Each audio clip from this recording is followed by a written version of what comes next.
సైఫ్ అలీ ఖాన్ ఇంట్లోకి దొంగ రావడంతో కొంతమంది సేవకులు నిద్ర నుంచి మేల్కొన్నారు. ఇంట్లో శబ్దం రావడంతో నిద్ర నుంచి మేల్కొన్న సైఫ్ బయటకొచ్చి ఆ దొంగను పట్టుకునేందుకు ప్రయత్నించాడు. ఇంతలో ఆ దొంగ సైఫ్ పై కత్తితో దాడి చేసి అతన్ని తీవ్రంగా గాయపరిచాడు. ఈ ఘటన అనంతరం దొంగ పరారీలో ఉన్నాడు. అయితే సైఫ్ అలీ ఖాన్ కత్తిపోట్లకు గురైన సమయంలో ఇంట్లో ఎవరూ లేరు. ఇక ఆయన భార్య కరీనా కపూర్ సైతం ఇంట్లో లేకుండా మందు పార్టీలో ఉన్నారు. ఆ విషయాన్ని ఆమె ఇన్స్టాగ్రామ్ లో షేర్ చేయగా ప్రస్తుతం అది వైరల్ గా మారింది. సైఫ్ అలీ ఖాన్ కత్తిపోటకు గురైన సమయంలో సోదరి కరిష్మా కపూర్, స్నేహితులు సోనం కపూర్, రియా కపూర్ తో కలిసి గర్ల్స్ నైట్ లో గడిపినట్టుగా తెలుస్తోంది. కరిష్మా, సోనం కపూర్, రియా కపూర్ తో కలిసి రాత్రి గడిపినట్టుగా కరీనా కపూర్ ఈ సంఘటనకు కొన్ని గంటల ముందు ఇన్స్టాగ్రామ్ లో ఫోటోస్ షేర్ చేసింది. దొంగతనం జరిగిన సమయంలో కరీనా ఇంట్లో ఉందో లేదో తెలియనప్పటికీ ఆమె బుధవారం రాత్రి తన సన్నిహితులతో గడిపింది.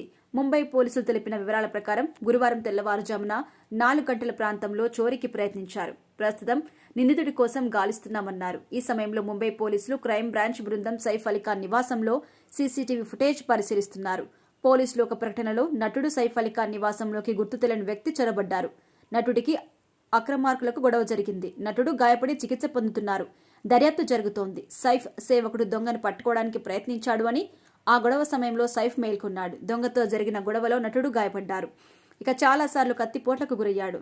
దాంతో అతని చికిత్స కోసం లీలావతి హాస్పిటల్లో జాయిన్ చేశారు. అతడి పరిస్థితి నిశితంగా పరిశీలిస్తున్నారు. ఇక సైఫ్ అలీ ఖాన్ భద్రత మరియు క్షేమం గురించి ఫ్యాన్స్ ఆందోళన చెందవద్దని తెలిపారు. ఇక దోపిడీ ప్రయత్నాన్ని ధృవీకరిస్తూ నటుడు ప్రకటన విడుదల చేశారు. ఈ విషయం పోలీసుల విచారణలో ఉన్నందున అప్డేట్స్ ని అందజేస్తామని హామీ ఇస్తూ ఓపికగా ఉండాలని మీడియాను మరియు ఫ్యాన్స్ ని ఒక ప్రకటనలో అభ్యర్థిస్తున్నారు.